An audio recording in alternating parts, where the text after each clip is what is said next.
major east-west corridor for this part of the state and into Alabama as well, particularly in dealing with freight traffic now. That's a lot of traffic is going back and forth from either Brunswick or in Savannah to Brunswick to Hoover to Tuscaloosa or wherever else they can find for dealing with automobile manufacturing right now. A lot of that shipment is going back and forth. And we just see that increasing, not decreasing over a period of time. So now is the prime time to be concerned about what do we do with that roadway? Does it need to be expanded? Does it need to be widened? What kind of improvements can we make to it?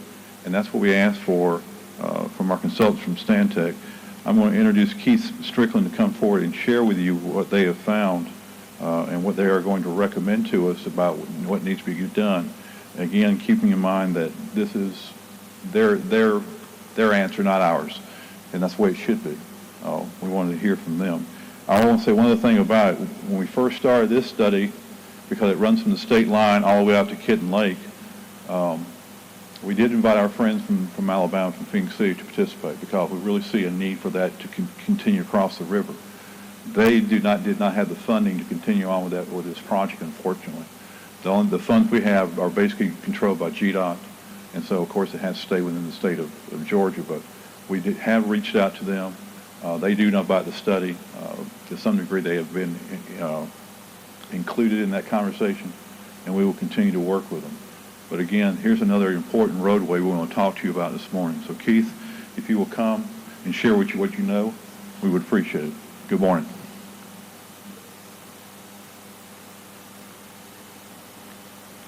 Thank you, Rick. Good morning, councilors, mayor, city manager. My name is Keith Strickland. As Rick mentioned, I'm Stantec's project manager for the J.R. Allen Parkway Corridor Study.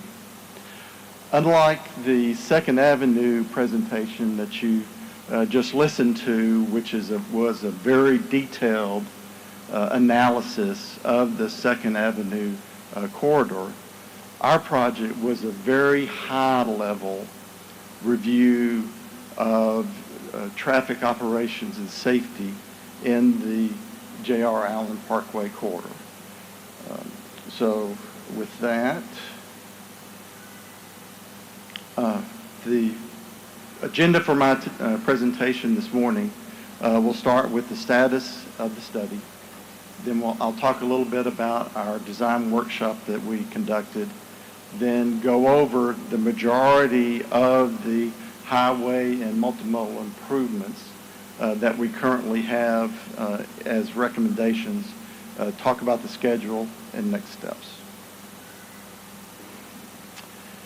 As I mentioned, this study covers a very large area. It's a 10-mile corridor starting from the Chattahoochee River Bridge on the west side, going all the way past the Flat Rock Road, Kitten Lake intersection on the east. And what we are looking at is what kind of traffic operational problems or safety problems that are in this study area, as well as any other multimodal issues that we could identify. Similar to the 2nd Avenue study, we conducted a 4-week virtual design workshop. During that time on our project website, we had a map that the citizens could go to and give comments on any specific area of the corridor, issues that they would like for our study team to address.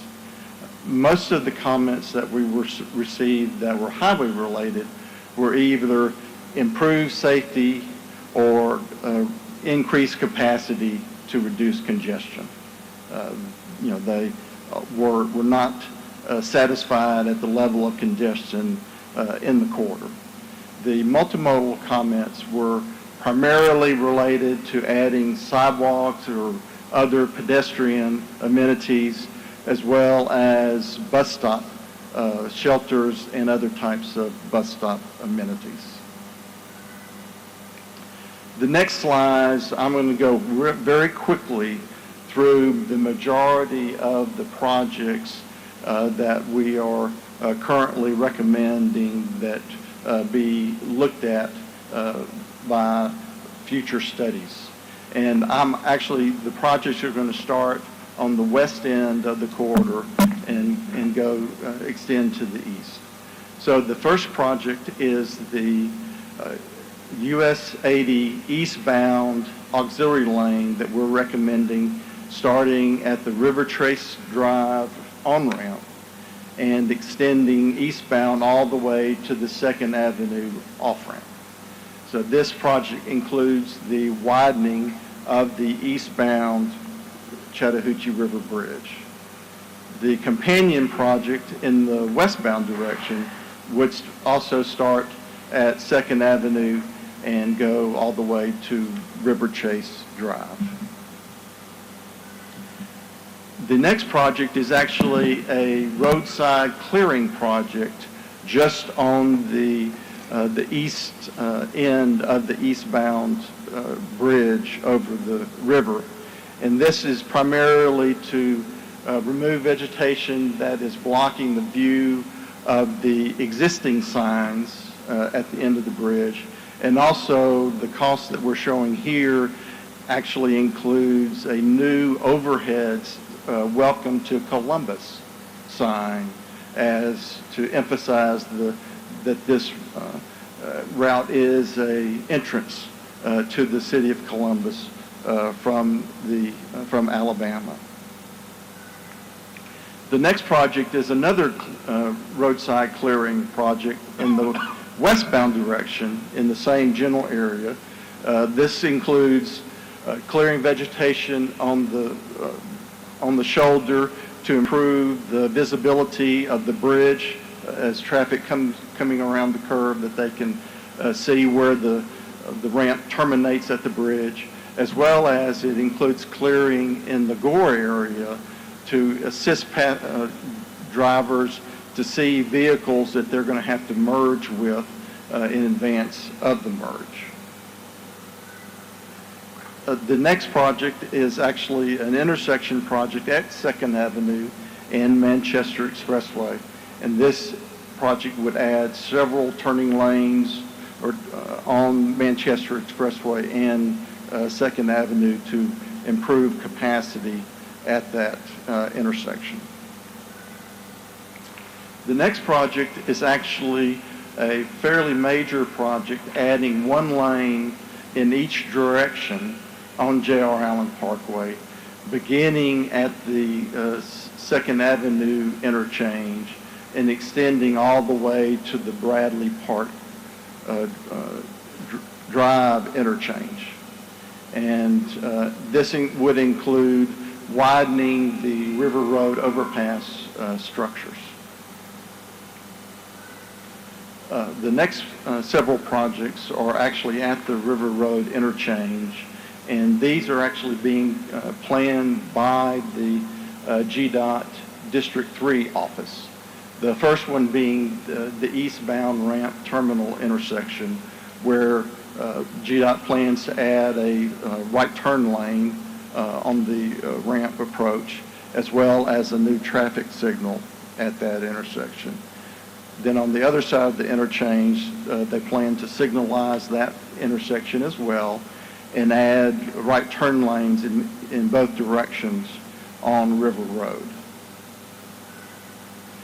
The next project is another GDOT project that is well underway, and I'm assuming that you're familiar with that. And that's Excuse me, I'm sorry. I hate to interrupt. Mayor Pro Tem Allen has a question. Sure.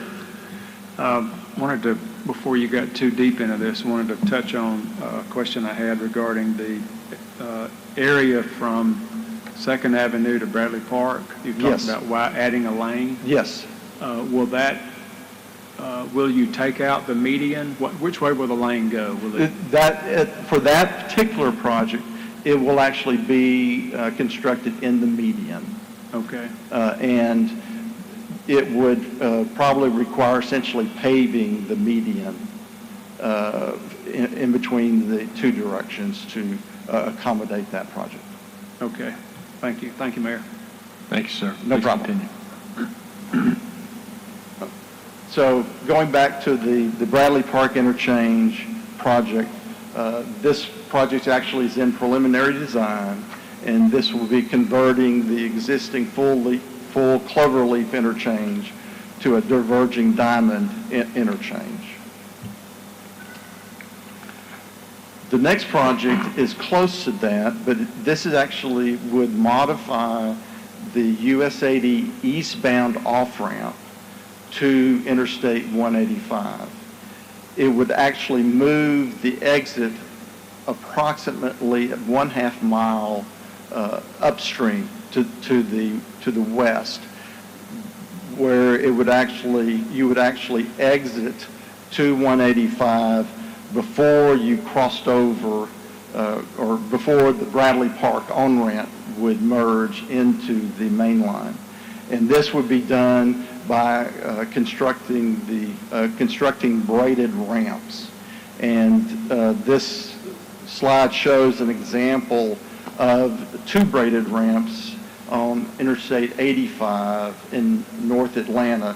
You essentially are separating the on and off ramps vertically so that you eliminate the weave condition between those ramps. So this project would actually braid the ramps from going to 185 with the Bradley Park Drive ramps. The next project is in the westbound direction at Whitesville Road. This actually would just be a minor widening of the CD road to extend the merge area for the traffic coming from 185, the southbound ramp, to give drivers a little bit more distance and time to merge onto the CD road. Next, we have an auxiliary lane in the westbound direction on the CD road between Moon Road and 185. This project would help in the traffic coming from Moon Road to get on to the CD road, as well as the tight loop ramp from Veterans Parkway. It would assist that merge condition, as well as the exit to Interstate 185. Next, we have an intersection project at Veterans Parkway and the westbound US 80 ramps. Currently, this loop ramp, the northbound to westbound movement, is very difficult because of all the lanes that are merging, 3 lanes that are merging to 1 lane very quickly. We're recommending actually converting that free flow right turn to a signalized dual right turn, such that when they have a green right turn phase, then they're not competing with any other traffic that's trying to get onto the loop ramp, and so that they can merge very easily onto that loop ramp. The next location is on the US 80 eastbound CD road between Interstate 185 and Moon Road. Currently, the condition that you have where the CD road merges down from 2 lanes to 1 lane, you have a left-hand merge condition. Basically, the left lane merges into the right lane. And we found from comments that seems to confuse drivers, because the typical situation on a freeway is the right lane merges into the left, which is actually a much easier merge to perform. And so we're recommending flipping that to a right-hand merge, plus adding a 1/2 mile advance guide sign for the Moon Road exit to make sure that those drivers know that the Moon Road exit is just ahead.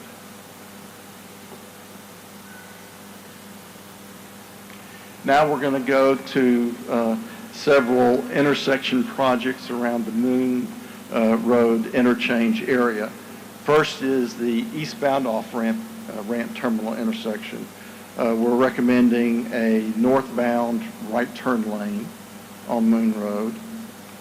And then in the westbound ramp intersection, we're recommending widening this off-ramp to include another left turn lane, and then also extending the right turn lane that tends to back up into the left turn lane, giving that lane additional storage. And then lastly, at that same intersection, potentially providing a southbound right turn lane onto the on-ramp. Next, just south of this interchange, we are recommending adding a southbound lane to Moon Road at Whittlesey Boulevard to prevent that intersection from backing up into the interchange. This would actually then, you would still have an exclusive right turn lane, but then you would have two through lanes going south through the Whittlesey Boulevard intersection. Going a little further east, we're recommending an auxiliary lane between Moon Road and Schomburg Road. Both this and the westbound project, which is the next one, these would actually be constructed on the outside of US 80 because essentially the lane, once it's added at Moon Road, it would drop at Schomburg. And so at this location, we would have outside widening for this project and the westbound project between Schomburg and Moon Road. Next, we go to the Schomburg Interchange.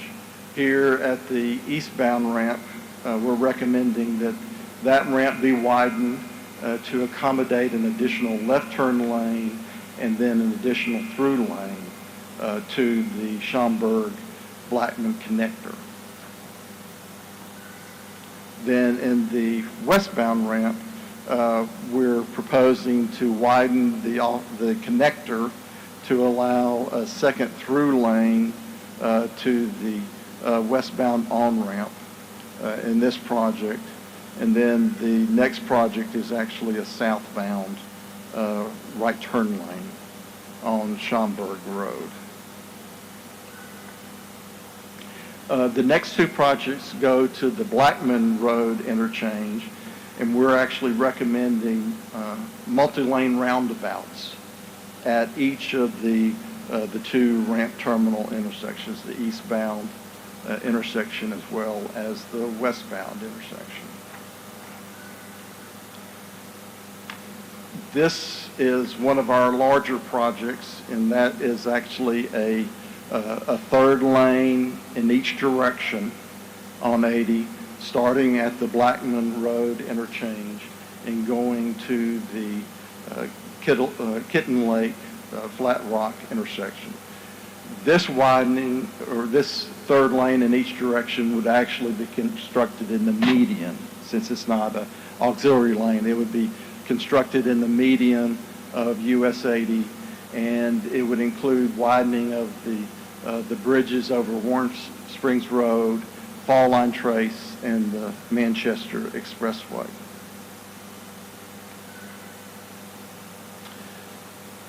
This project is another intersection project that's actually, when we first started this study, it was just a plan, but right now it's currently under construction at Flat Rock Road and Beaver Run Road that's being constructed by the Midland Commons developer.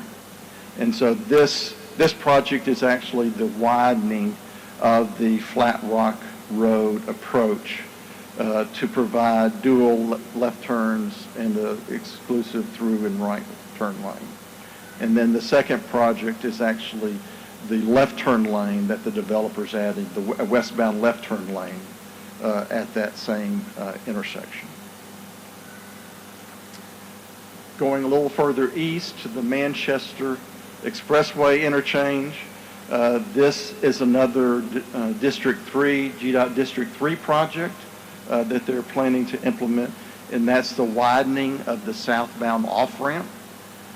That would actually produce a second left turn lane and a shared right and through lane for that approach. Then the opposite approach at Gateway Road, we are actually, this is not part of GDOT's program, but we are recommending a second right turn lane for this approach that's actually dedicated to the traffic that's headed destined to Manchester Road southbound. So it will be actually separated from the through lanes, and so it would be essentially a free flow type condition. Then another GDOT project, they're looking at extending the left turn storage lanes over the Manchester Expressway to get the turning vehicles out of the through lanes at that interchange. Then the northbound ramp, there's two projects that we've included, both of which are GDOT D3 projects. One is an exclusive right turn lane widening the northbound off-ramp to provide an exclusive right turn lane. And then the other one is widening Beaver Run Road westbound to actually develop a third through lane through that intersection and maintaining the existing exclusive right turn lane. One more intersection to the east is our problem child, the Flat Rock Kitten Lake Road intersection. And here, because of limited right-of-way, what we're proposing is actually just to reconfigure the northbound approach at Flat Rock Road to develop exclusive dual left turn lanes, and then a shared right and through lane, and then an exclusive left turn lane from the shopping center with a shared right and through. What this improvement will allow is it'll allow the left turn lanes to go separate and operate more efficiently than the current operation. Then the next two projects are just to the east of that intersection, and that is continuing the third lane eastbound from that intersection and then merging back to the two lanes prior to Winfield Way.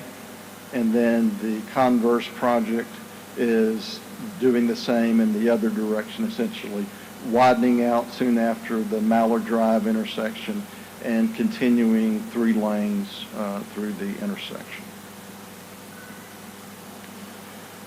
This project is actually our only no-cost project, but this was actually resulted in one of the comments that we received from the virtual public workshop. And a citizen was very concerned about the safety impacts of the sunshine glare driving on the corridor, either in the afternoon or early in the morning, where the sunshine is just right over the sun is right over the roadway horizon, and there's really very little that you can do to avoid that. But what we put in as a potential solution or mitigating project would actually be to use the new changeable message signs to warn motorists of this condition in advance of actually driving on the segment of freeway that would occur, and advise them to slow down be aware that that could be a problem.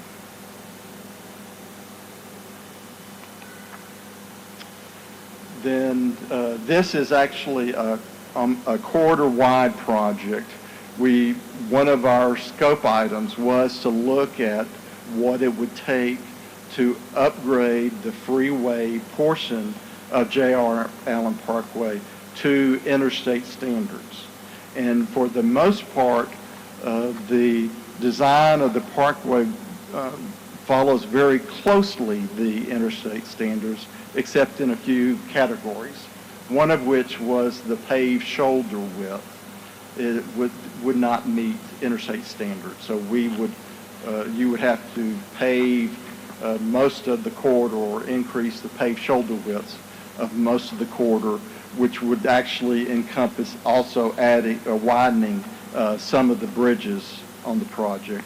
And also there are 3 locations that the spacing of the successive interchanges do not satisfy the minimum requirements for interstate standards between subsequent ramps. And the only way that you, besides relocating the crossing roads, is to actually do what we were proposing at the 185 exit, is create braided ramps to separate those ramps from each other.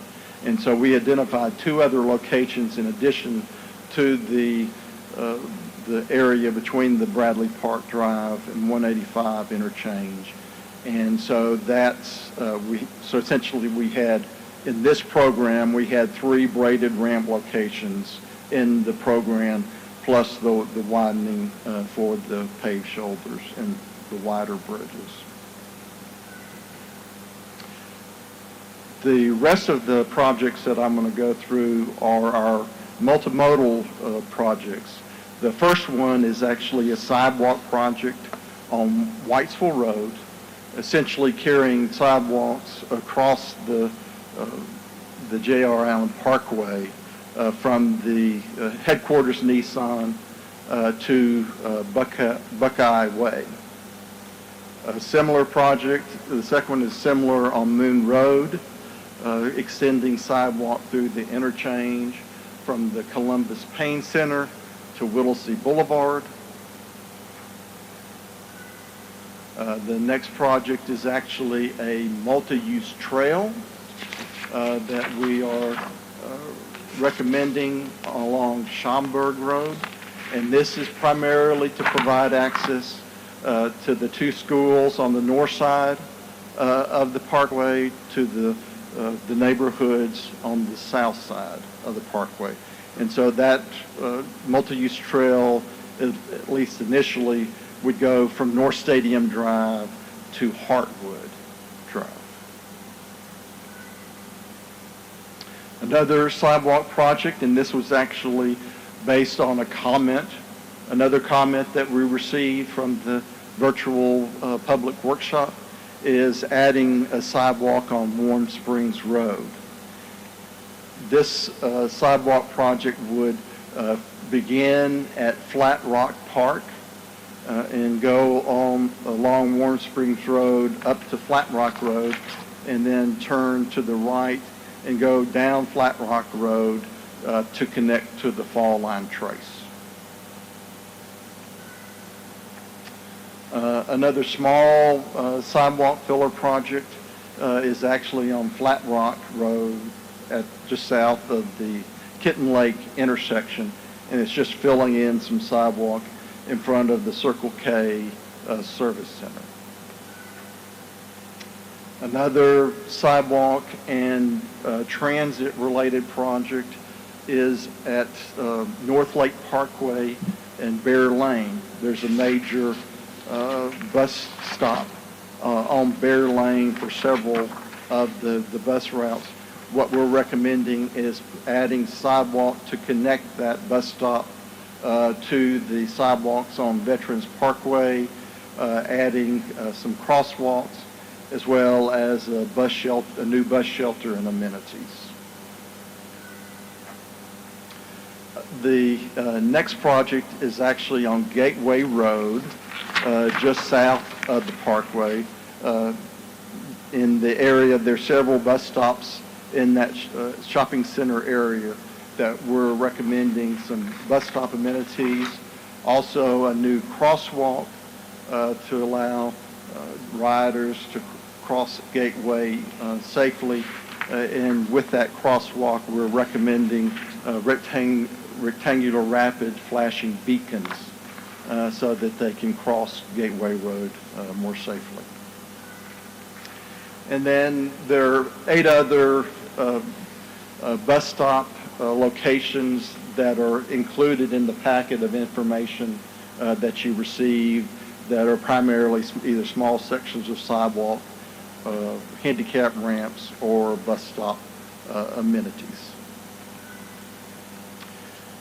Project schedule, we are wrapping up the development of our recommendations for preferred improvements, and as soon as we respond to any comments that we receive today, we'll be able to hold our second and last virtual public meeting. At this online meeting, we'll actually show the public the list of our proposed improvements and give them the opportunity to comment on these various improvements. And once we receive their comments, we will respond to those comments and develop our final report. And so currently, right now, we're scheduled to open this virtual public meeting on October 5th, and it will go to the 18th, and then respond to comments and prepare the final report by the end of October. With that, I'll open the floor to any questions that Thank you, Mr. Strickland. Councilor House? Thank you, Mayor. Did you look at any rerouting or new road construction out where J.R. Allen makes that right-hand turn to go through Kitten Lake just to get around the whole Kitten Lake area? to be able to extend J.R. Allen or any facility as a freeway, you're looking at doing it on a new location. You know, basically almost where the designation of the freeway, Fall Line Trace, where Right. that is, you're really looking at a bypass of the Kitten Lake to be able to continue the facility as a freeway because of Okay. all the land use. Right, and that was beyond the scope of the study, I'm assuming. Yes. That's what I'm trying to get at. Okay, Yes. thank you. All right, any other questions? The city manager doesn't appear to be any. Thank you, sir, for coming. Mr. Mayor, we're going to move on, and I'm going to have our city engineer, Donna Newman, to come and introduce the Steam Mill Road Corridor Study. Thank you. We're here to talk about another corridor study. It's not quite as involved as the two previous ones, but it's very much important. As many of you may know, Steam Mill Road is primarily a community. It's in large part residential. There is an elementary school as well as a Parks and Rec Super Center at the end of the road. And looking back in history, there's a large number, what we would consider a large number of fatalities that involve both pedestrian and vehicular. And our city manager has actually been on the scene and has seen the dangers along this corridor. So in large part, this was a safety project that we wanted to look at. I have with me today Mitchell Greenway. He is also with Stantec. He and Stantec have been on the city contract and done city projects for approximately 20 years. They're on our on-call contract. And some of the more recent projects that they've been involved in is the River Road Roundabout project that's very near completion, the Moon Road widening project, and also he's been working on another phase of the Forest Road project, and he actually designed one of the Forest Road bridges. So he's very familiar with Columbus, and he understands Columbus and how important safety is to us. So I'm going to let him come forward and just briefly introduce you to the study. They've done the preliminary investigation, groundwork, and the next phase will be putting it out to the public for comment and possibly revision of the scope, and then we'll bring it back to council for a full report.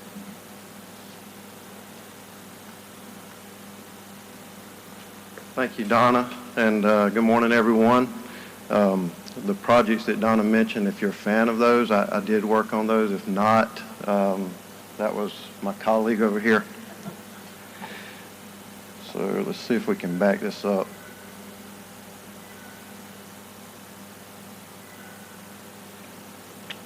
So as Donna mentioned, this project is a little bit different from the two previous presentations you've heard, as this one was primarily focused on safety for the corridor versus looking at operational improvements or making it a gateway.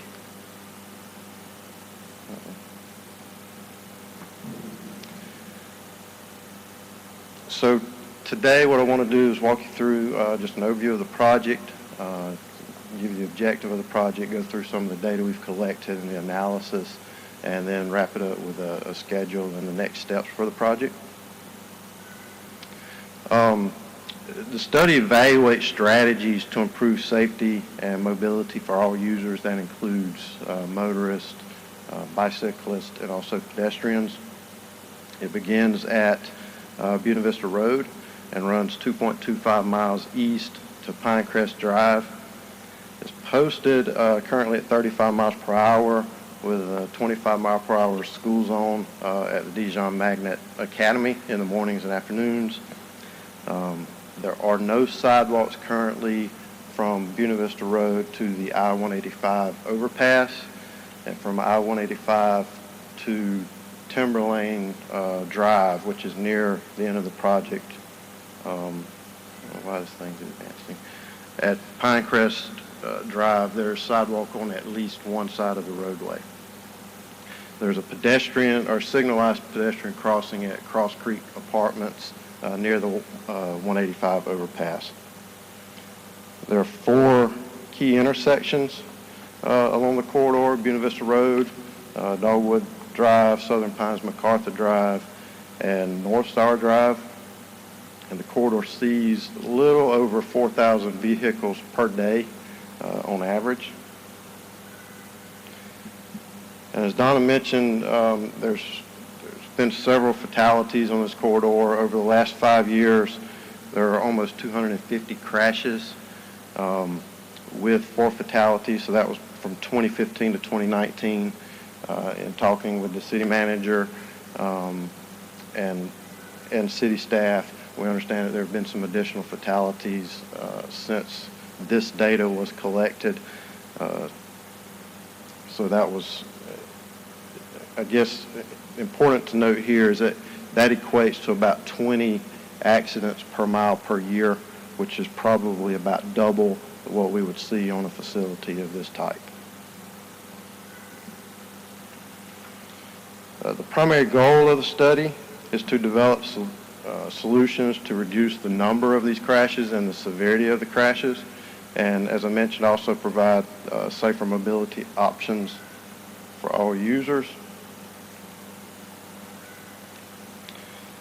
In the study team so far, we've collected traffic counts. We did this pre-COVID, so we know we have some good numbers to look at forecasting. And we've completed several studies, including traffic analysis and a road safety audit.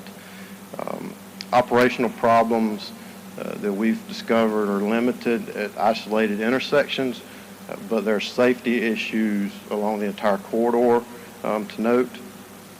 And with a high volume of severe crashes, as you can see from this chart, if it'll stay there, there are almost 30% of the crashes along Steam Mill Road result in an injury or a fatality. That's extremely high.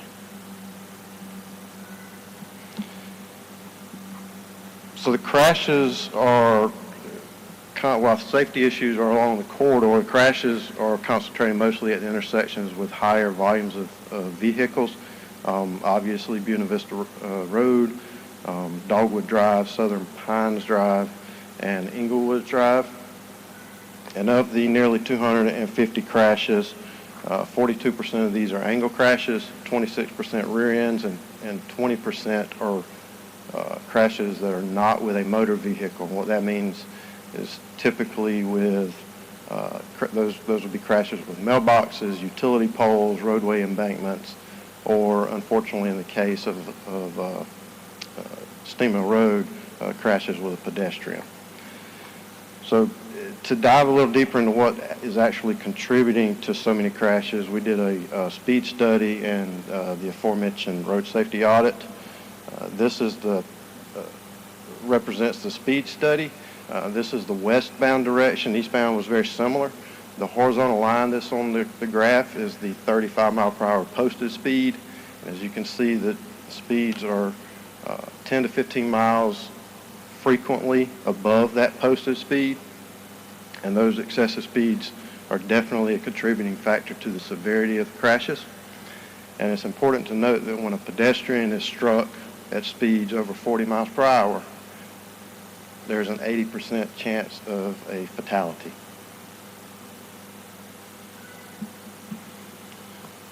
So that was statistical, speed study, statistics driven. Road safety audit is more observational. So we actually went out in person, walked this site, and had some interaction with city staff. And what we discovered, that there were some deficiencies in striping. It was either largely deteriorated or missing, and that's a really inexpensive fix that has a great improvement on safety. There are sight distance issues along the corridor as well.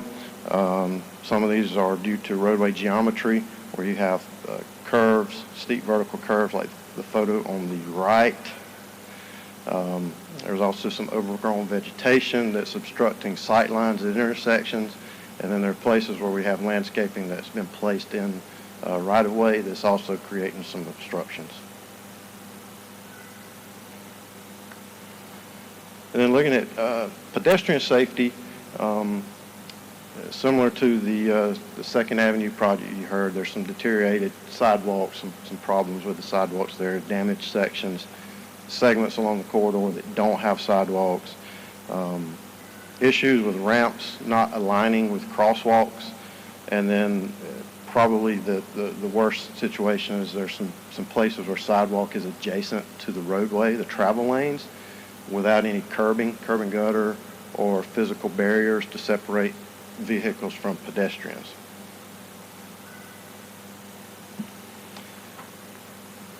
And then some miscellaneous things that we noticed is there's some insufficient lighting along the corridor. There is lighting, but it's often obscured by vegetation, so it renders it really ineffective. And you have drainage issues where there's some ponding in the roadway, and of course, the photo on the left, there's some vehicles parking along the shoulder of the road on the sidewalk. And some of these, it forces pedestrians to either have to walk on the private property or walk out into traffic. So any of these issues mentioned, when you have them by themselves, individually, they could be serious safety concerns, but when you have them together, concentrated in one location, it really compounds that issue. So as we brainstorm the solutions to these challenges, we want to make sure that we are considering how the operational improvements can affect the safety and efficiency of this corridor. So with that, we did some capacity analysis, some traffic analysis at 10 intersections that you see on the map here. And with that, we focused on the intersections with higher traffic volumes and where the crash totals were also higher. And what we found out currently, as it stands with current traffic volumes, the corridor is functioning very efficiently, operational wise. This represents level of service For 2020, the green is great. It's measured from an A to F, and almost all the intersections are A's right now. The yellow is acceptable by industry standards, but currently is functioning well as far as moving cars. But as we project traffic out in 20 years, 2040, we have a couple of intersections that are really going to deteriorate. The red is an F, which is worse. The worst case for us, that's the MacArthur Southern Pines intersection. So if we don't make improvements there, that intersection will fail in future years. So as we look at the improvement, safety improvements, we have an opportunity to also address these future operational problems by implementing the safer mobility solutions. So this is our schedule. We're lagging the other two projects a little bit, a couple of months, and that was intentional. We didn't want to overwhelm the public with public meetings and trying to get good feedback from the public.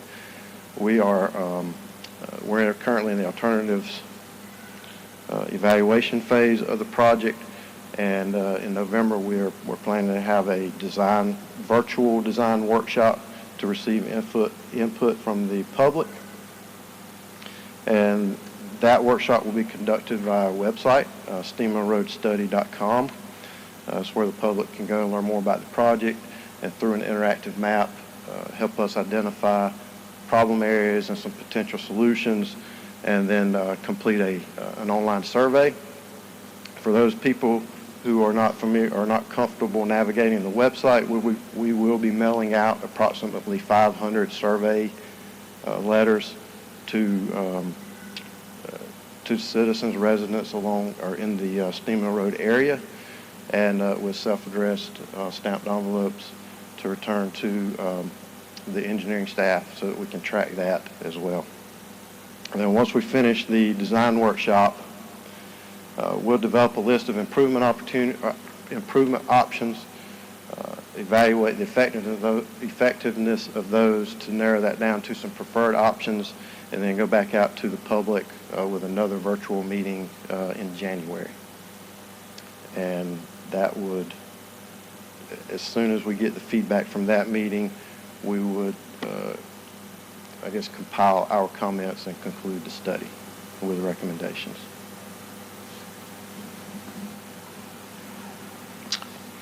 All right, Mr. Greenway, thank you. That's, city manager and I have talked about that road a lot, and we desperately need to address some of those intersections, some of those issues. Been way too many crashes over there. Councilor Tucker? Hang on, there we go. I'm the counselor for that district. I have a question about the 500 individuals that you're sending mailers to. Is it possible to get the list, like the individuals, that way we can personally, contact them? Absolutely. The way the list was generated, just an FYI, we worked with David Cooper and Director Jones in the planning office. We went, I believe it was 500 feet outside each direction of the corridor, and did a swath along the corridor is how we came up with those addresses. So they came directly out of the GIS data database here in the city. But we can provide that data. All right, very good. Any other questions? Doesn't appear to be any. Thank you, sir. Thank you. Mr. Mayor, the final item on the work session agenda today is a budget review session. And Mayor, I would recommend that we maybe take a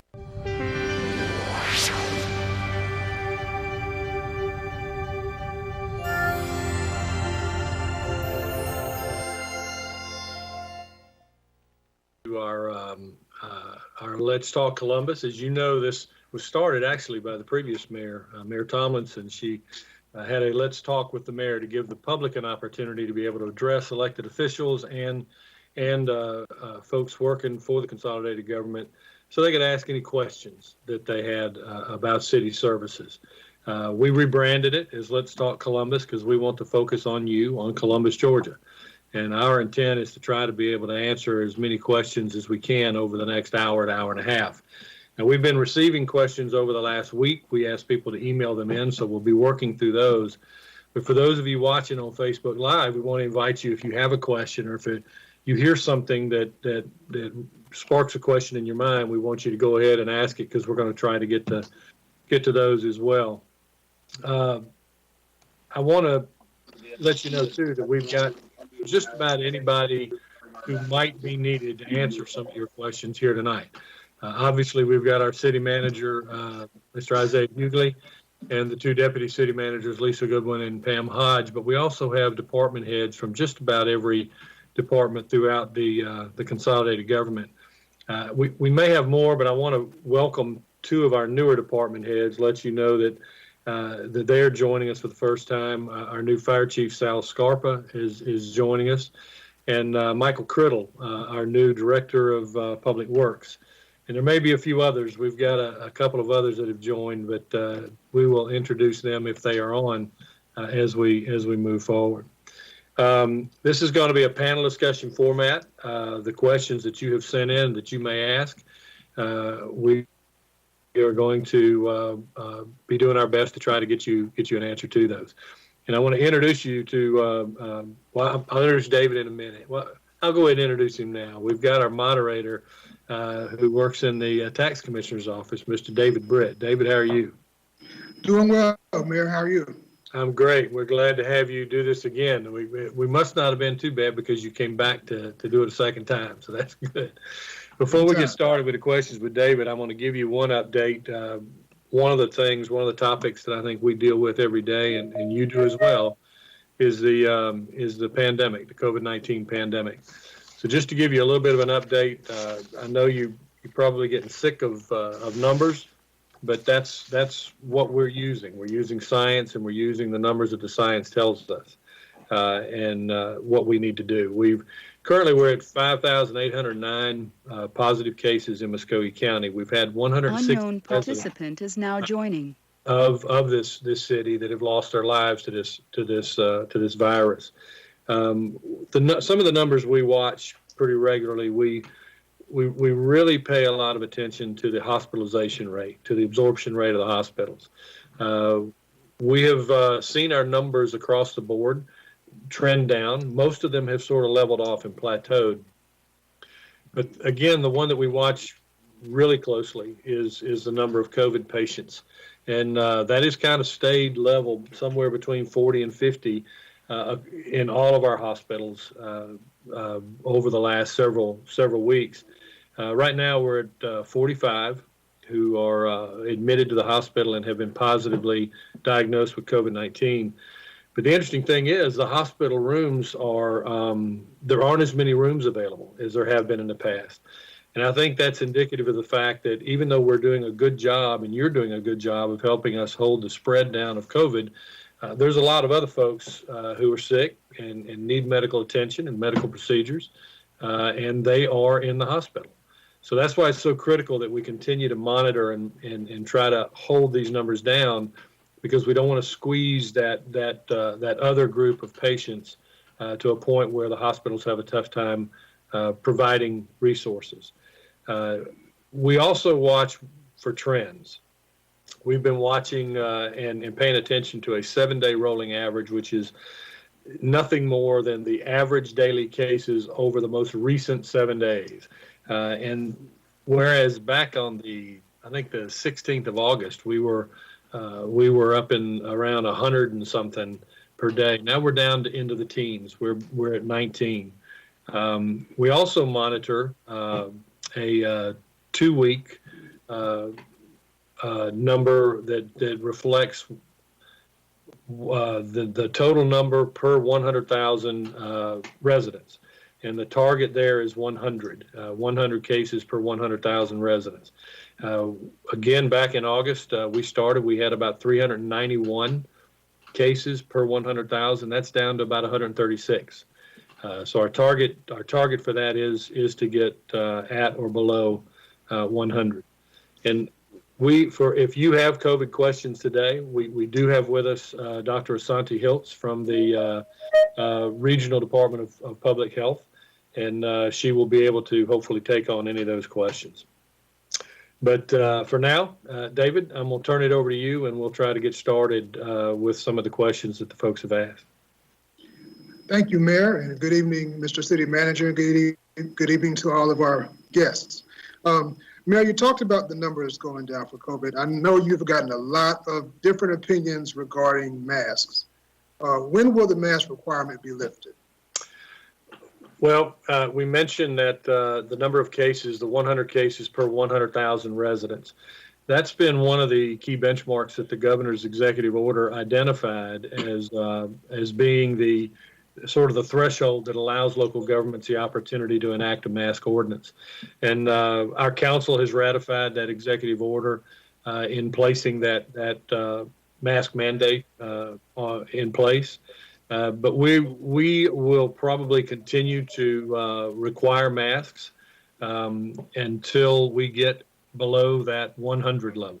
So we'll continue to monitor it, and we let the public know as those numbers change. And when we get below 100, we will consider removing that requirement. Okay. So that 100 level, is that how you determine the value of the masks? People want to know, how do you know that the mask ordinance is what's helping? So how do you determine that value of the mask requirement? Well, first of all, the mask is not a magic bullet. The mask is actually a tool to be utilized with a number of other tools to try to prevent the spread. And those other tools are things like social distancing, paying attention to your body. If you feel sick, staying home and staying away from gatherings. It's things like washing your hands. But a mask is vital. We actually watched a couple of other cities our size, Augusta, Savannah, and then one a little smaller but has a lot of activity, and that is Athens. And we noticed that as they enacted a mask ordinance, it didn't really reflect in their numbers for probably 3 to 5 weeks. So we knew we had to kind of get in front of things because we had Labor Day coming up. We had the possibility of in-class schools again. Some of the children were returning to school. We had high school football kicking off, and we just had a lot of potentially triggering events. So we went ahead and put that in place, and our numbers, despite some of those, have continued to drop. It's almost impossible to point, and I would never try to point just to one initiative as a reason that our numbers are low. I think it shows that by Columbus being willing to work together and look after one another, the mask is part of that. I think it's being reflected in the way our numbers are continuing to stay down. Gotcha. And along with that, and this may be from some of those that disagree with the mask ordinance, how, with it not being that magic bullet, how do you determine the effectiveness of wearing masks? Well, we listen to the science, and I'm well aware that you can find some numbers to support just about any argument you want to make.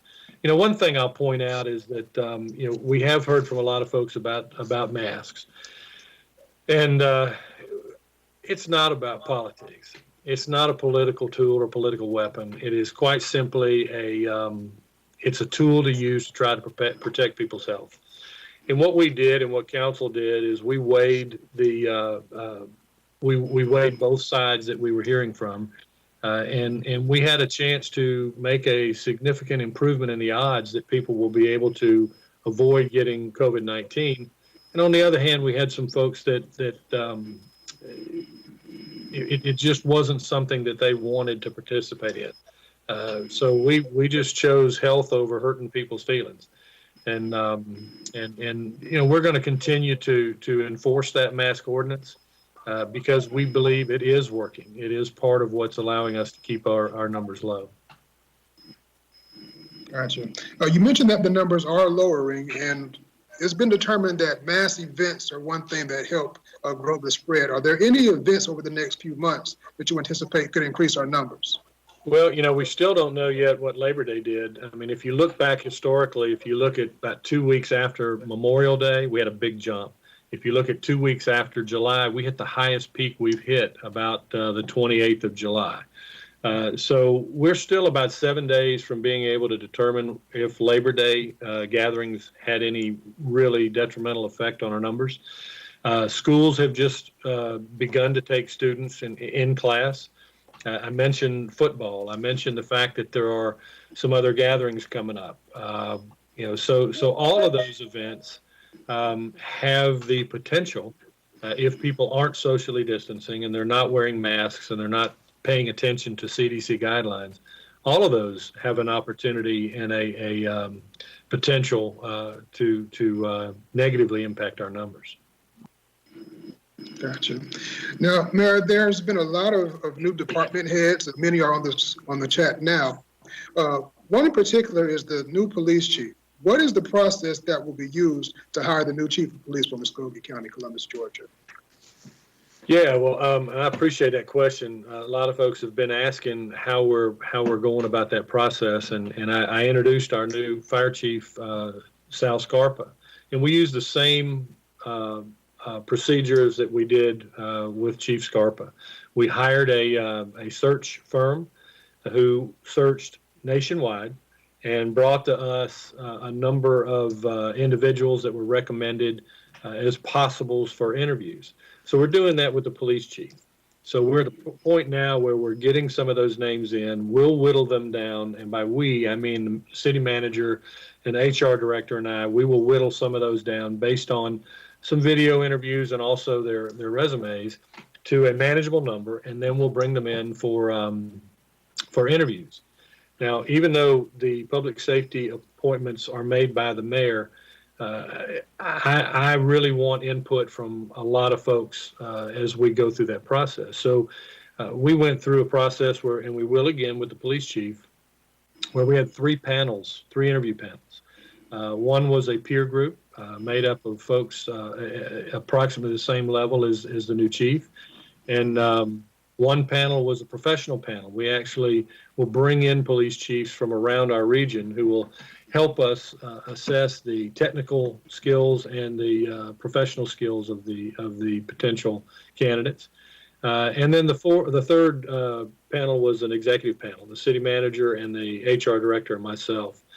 We did throw in one wrinkle with the police chief because we're very sensitive to the fact that there's a lot of conversation around now about interaction between the police departments and the community. So we have asked the city council to provide us with a couple of names, and we're going to use a couple of focus groups, citizens focus groups led by the same search organization. And they are going to be asked to help us determine what types of talents, what types of personality traits, what type of philosophies they think would be most beneficial in a new police chief.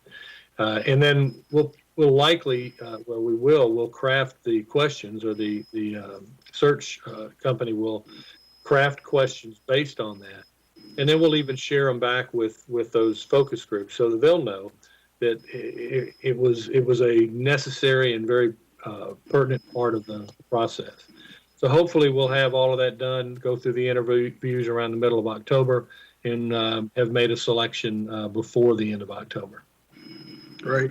Now, you did mention that you are having some community involvement in that process, but many in the community want more community policing powers, specifically subpoena powers. What is your view on subpoena powers? You know, we had two ordinances that were brought before council that were going to provide the Public Safety Advisory Committee right now the ability to review any use of force forms. And you know, I'll point out here that 2019, we had only had 108 use of force forms filed and had almost 270,000 responses to 911 calls. So when they do have an incident where there's any kind of force use, and that can be as minimal as just putting your hands on somebody to put them in handcuffs, they fill out a form. So both ordinances require that those forms be made available to the Public Safety Advisory Commission, but one also granted subpoena powers. So we've put together a group of citizens at the request of council who are kind of working together on those two ordinances to come up with some middle ground that they think might work for the community. As for me personally, I've kind of gone on record as saying I don't think subpoena power is necessary. I think the transparency and the accountability that the public is looking for is already there with the accessibility of the use of force forms and the Open Records Request Act. So I think that group though is going to do a good job. They'll be meeting in an area where the public can come watch. So we'll put some more information out about that here in the next few days. Gotcha. Speaking specifically on social justice issues, what has the city done to address those social justice issues pertaining to the Columbus Police Department, specifically with the use of excessive force? I'll start that, and if the police chief wants to jump in, we'll let him. And I'll start by saying that I think one of the things that we could do a lot better with the police department is let people know what they do, because the police department has been involved in the community in so many different levels, and by and large, they do a terrific job in dealing with the community and protecting the community. But we did have some national organizations that brought forward some requests that we consider, and of course the police chief addressed those, and I think I'll let him speak. But I think he met with some of these representatives and actually put it in the form of a resolution that council adopted, that the policies and the training of the CPD would reflect those specific items. And most of those, in some form, the police department's already doing. I got to tell you, they just had the national accreditation group in here. There's about 600, and I'm sure the chief can tell you exactly. There's about 600 plus departments that are nationally accredited and state certified, and we're one of them. So they just went through that process. It involves a lot of training, annualized training, so that they go through some of these things every year. So, Chief, you may want to elaborate on some of that. Sure. We just got through with our going into and finishing our 9th reaccreditation in the department. It started in 1993. We're in the process now of national accreditation as well as state certification. There are 729 agencies across the United States out of about 18,000 agencies that are accredited, and we're one of those. There's 137 agencies that are certified over the state of Georgia out of 650 agencies, and we're one of those. And we did meet with some of our citizen groups. We have also met with council. We've also met around the staff table in reference to discussion topics in reference to social justice involving police departments, and I'll say that with an S. Things like strangleholds, de-escalation, firing a warning shot before shooting, duty to intervene, shooting from a moving vehicle, and use of force continuum. And we're proud to say that based on certification and accreditation, we already met the criteria. We went to council. We presented a talk to council and certification as to what we do on a daily basis to council, and council came up with a resolution, and I think they're in the process of doing some type of ordinance now as we speak. But an agency that is state certified and national accredited already addresses the points of contingency in other jurisdictions. I think the key point, David, was that we were able to bring some of the community members together with the police department and allow them to have those conversations. And I think that's going to be critical going forward, that we continue to create opportunities for our police department to be able to interact with the citizens before they bump into each other during a traffic stop or something of that nature. I think the more we can get folks to understand what the police department does, and the more we can get the police department to understand how some people in our community feel at these traffic stops, that's going to be critical for us being able to move forward. All right. Thank you, Mayor. And to everyone that is watching on Facebook, I do want to remind you, if you have questions, please post your questions. We'll try to get to as many of those as possible. Mayor, we have another question about COVID. Who is in charge of enforcing COVID safety orders in Columbus restaurants? The authority to enforce the governor's executive order rests with the police department and the sheriff's department. We have, for the most part, we've had good compliance, but we do hear from time to time that there are some restaurants that may not be abiding by the order. So we have been asked by the governor. The governor asked mayors across the state to be a little bit more attentive to those that might be in violation and try to make sure that we are actively enforcing his order. So we'll probably step that up a little bit. The intent is not to close anybody down, but we want everybody, we want restaurants, bars, any enterprise out there, we want them to help us help them. And by doing that, we'll be able to kind of keep folks safe. Gotcha. Now, someone has a tag question. Someone has a question. I've been having trouble getting the tag office to answer the phone. What is the issue? Mayor, if you don't mind, I'll take that one. I'll let you. Yeah, and full disclosure, I serve as the Chief Deputy Tax Commissioner for the Tax Commissioner's Office. We were made aware of an issue that we were having with our phones, and that issue did get corrected. We're constantly working with IT to monitor any issues, so please contact us if you have any issues. You can reach us online. I know a lot of people want to miss that line that's outside. You can avoid the lines. A lot of stuff can be done online. If you have a motor vehicle issue, it's eservices.drives.ga.gov. And if it's a property tax issue where you can pay your bill online, where you can look up property information, it's columbusga.org/tax commissioner. You can also on that eservices.drives.ga.gov